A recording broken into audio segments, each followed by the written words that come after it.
Air Canada cancelling flights as flight attendants strike looms.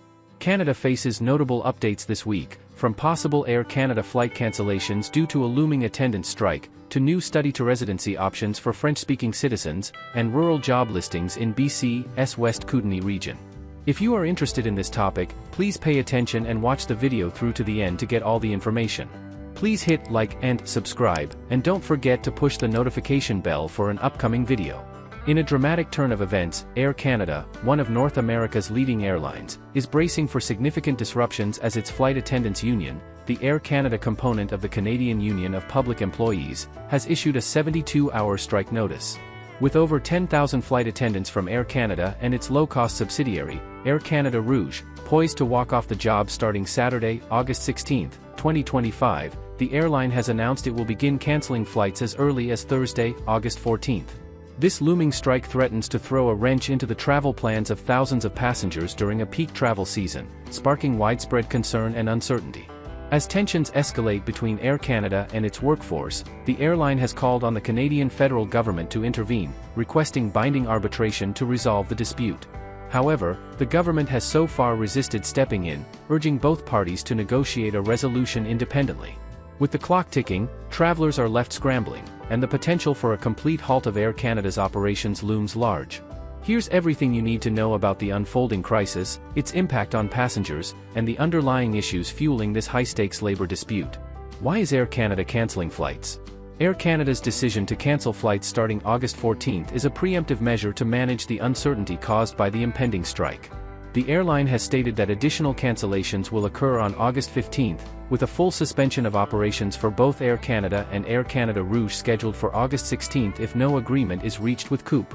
This drastic step aims to minimize the chaos for passengers during a busy travel period, but it has already sent shockwaves through the travel industry. In a statement, Air Canada assured affected customers that they would be notified promptly and offered full refunds for cancelled flights. The airline's proactive cancellations are designed to provide clarity for travelers, but the scale of the potential disruptions has raised alarm bells. With thousands of flights at risk, passengers are urged to monitor their flight statuses closely and explore alternative travel options. The heart of the dispute: wages and unpaid work. At the core of the conflict between Air Canada and CUPE are two critical issues: wages and compensation for unpaid work. Negotiations between the airline and the union broke down late Monday evening, prompting CUPE to issue the strike notice on Wednesday, August 13, 2025. According to CUPE spokesperson Hugh Pouliot, the union submitted a counterproposal on wages Tuesday evening, but Air Canada failed to respond, escalating tensions and leading to the strike notice. In retaliation, Air Canada issued a lockout notice to its staff, set to take effect at 1:30 a.m. on Saturday, August 16, if no deal is reached. Wage disparity: a decade of stagnation. The wage dispute is a major sticking point. Air Canada has offered a compounded wage increase of 17.2% over 4 years, broken down as follows: an 8% raise in the first year, 3% in the second, 2.5% in the third, and 2.75% in the fourth. While this may seem substantial, CUPE argues that it falls far short of addressing the economic realities faced by flight attendants. The union points out that the compounded rate of inflation in Canada from 2015 to 2025 is nearly 28%, meaning the proposed wage hike does not keep pace with the rising cost of living over the past decade.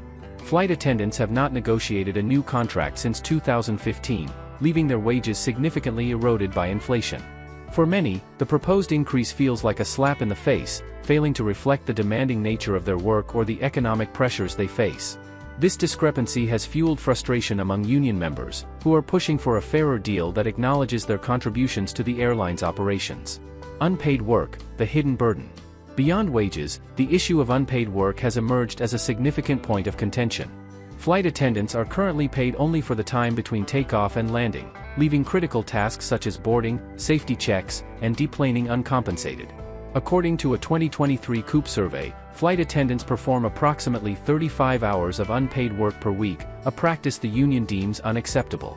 Air Canada has proposed compensating flight attendants for some of these duties, but at only 50% of their hourly rate, a compromise the union finds insufficient.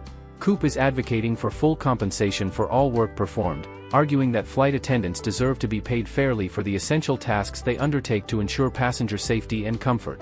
This issue has become a rallying cry for the union, highlighting the broader struggle for fair treatment in the aviation industry. The ripple effects, travelers caught in the crossfire. The potential strike and Air Canada's preemptive cancellations are set to create a ripple effect across Canada and beyond. With thousands of passengers likely to be affected, the timing couldn't be worse, as August is a peak travel month for families, vacationers, and business travelers. Airports such as Toronto Pearson, Vancouver International, and Montreal Trudeau are expected to face significant disruptions, with long lines, rebooking chaos, and potential delays for connecting flights. Travelers are advised to check their flight status regularly through Air Canada's website or app and to consider alternative airlines or travel dates if possible. The airline's refund policy for cancelled flights offers some relief, but the broader impact on travel plans, particularly for those with time-sensitive commitments, could be significant. Government stance: a hands-off approach. Air Canada has called on the Canadian federal government to intervene by directing the Canada Industrial Relations Board to impose binding arbitration, which would force both sides to agree on a new contract. However, Minister of Jobs and Families Patty Hajdu has taken a hands-off approach, emphasizing that the best resolutions come from direct negotiations between the airline and the union. In a statement issued late Tuesday, Hajdu urged both parties to remain at the bargaining table until a deal is reached. This reluctance to intervene has drawn criticism from some quarters, with Air Canada arguing that government action is necessary to prevent widespread economic and social impacts. The airline's operations are a critical component of Canada's transportation infrastructure, and a prolonged strike could have far-reaching consequences for the economy, tourism, and supply chains. What's next for Air Canada and its flight attendants? As of Wednesday, August 13, 2025, both Air Canada and CUPE remain at the bargaining table, with negotiations ongoing but no resolution in sight. CUPE's Pouliot expressed hope that a deal could still be reached, stating, "We're ready to negotiate, but Air Canada needs to step up and address our concerns." Meanwhile, the airline's lockout notice adds further pressure, signaling its readiness to halt operations if an agreement isn't secured by the deadline. For travelers, the next few days will be critical. Those with bookings on Air Canada or Air Canada Rouge should stay informed through official channels and prepare for potential disruptions. The airline's website offers resources for rebooking, refunds, and travel updates, but passengers are encouraged to act quickly to secure alternatives. A call for resolution. The Air Canada flight attendants' strike threat is more than just a labor dispute, it's a wake-up call for the aviation industry to address long-standing issues of fair pay and working conditions. As the deadline approaches, all eyes are on Air Canada and CUPE to find common ground and avert a crisis that could disrupt the lives of countless travelers. For now, passengers are left in limbo, anxiously awaiting updates as the clock ticks down to August 16, 2025. French-speaking citizens of these countries have a direct study to permanent residence pathway. The Francophone minority community's student pilot provides a study to permanent residence pathway for French-speaking students who are citizens of select countries. If you're admitted to study in Canada under the FMCSP, you can apply directly for permanent residency upon graduation, provided you meet all program criteria. The FMCSP provides much more certainty in the pursuit of PR than the traditional study permit to post-graduation work permit to Canadian Experience Class pathway. Getting PR through the CEC can be tough, as express entry is competitive and receiving an invitation to apply for PR is not guaranteed. The FMCSP also requires a lower level of French language proficiency than express entry French draws, NCLC 5 versus NCLC 7. To be eligible for the FMCSP, you must be a citizen of one of the following countries: Benin, Burkina Faso, Burundi, Cabo Verde, Cameroon, Central African Republic, Chad, Comoros, Côte d'Ivoire, Democratic Republic of the Congo, Dominica, Republic of the Congo, Djibouti, Egypt, Equatorial Guinea, Gabon, Guinea, Guinea-Bissau, Haiti, Lebanon, Madagascar, Mali, Mauritania, Mauritius, Morocco, Niger, Rwanda, St. Lucia, São Tomé and Príncipe, Senegal, Seychelles, Togo, Tunisia. Eligibility requirements. In order to be eligible for the FMCSP, you are required to meet the following criteria. Be a citizen of one of 33 eligible countries. Have a letter of acceptance from a participating designated learning institution for an eligible study program outside Quebec stating you're applying through the FMCSP. Demonstrate that you have sufficient funds to pay for tuition fees and living expenses for yourself and accompanying family members. Reside outside Canada at the time of application, and Have sufficient French language proficiency, NCLC 5 in all 4 language abilities. Your school will be responsible for validating your acceptance letter. If they fail to respond to the immigration department by the deadline, your application will be returned. Program of study requirements: your studies must be full-time and span at least 2 years at the post-secondary level. More than half, over 50%, of the instruction must be in French, and the program must lead to a diploma or degree, not a certificate or any other credential. You may also be required to obtain a police certificate and complete a medical exam. Eligible designated learning institutions. Before applying to this pilot, you must have a letter of acceptance from one of the 14 participating French language or bilingual DLIs outside Quebec. Some institutions have just one eligible campus, while others have several campuses taking part in the pilot. College Boreal, Sudbury, Toronto, Windsor, Ottawa, Nipissing, Timmins, Hearst, Kapuskasing, Ontario. College Communautaire du Nouveau-Brunswick, Acadian Peninsula, Bathurst, Campbellton, Edmundston, Dieppe, New Brunswick. College Educacentre, Surrey, British Columbia. College La Site, Ottawa, Ontario. College Matthew, Gravelbourg, Saskatchewan. Université de Hearst, Hearst, Kapuskasing, Timmins, Ontario. Université de Moncton, Edmundston, Moncton, Shippagan, New Brunswick. Université de l'Ontario Français, Toronto, Ontario. Université Laurentienne, Sudbury, Ontario. University St. Paul, Ottawa, Ontario. University of Alberta, Edmonton, Alberta. University of Ottawa, Ottawa, Ontario.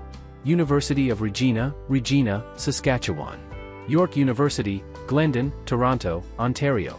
More institutions may be added to the list of participating DLIs as they confirm their participation in the FMCSP. Applying to the FCMSP. To apply for a FMCSP study permit, you must first apply to a study program at a participating DLI and receive a letter of acceptance. The letter of acceptance must state that you are planning to apply under the FMCSP and that you meet the study program requirements required to do so. FMCSP study permit applicants do not require a provincial attestation letter. In most cases, eligible foreign nationals must apply online through their IRCC secure account. In select circumstances, you may be able to apply through your local visa office. You will be asked to provide the following documentation when submitting your study permit application: the original or electronic copy of a letter of acceptance from a participating DLI stating you are applying under the FMCSP and that you meet program of study requirements. Proof of financial support. A language test from one of the 2 approved language test providers, TEF Canada or TCF Canada.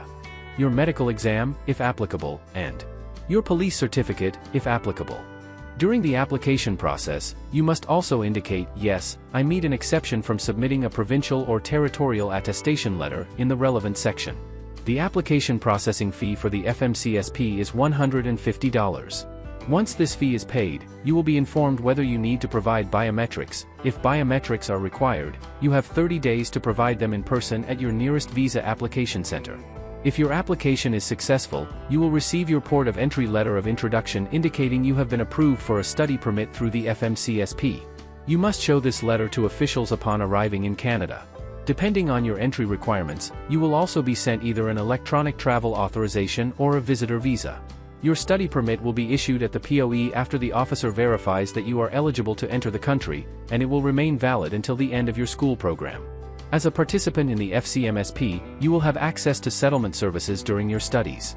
Your spouse, common law partner, and/or dependent children may be able to accompany you to Canada if they are eligible for a visitor visa, study permit, or open work permit.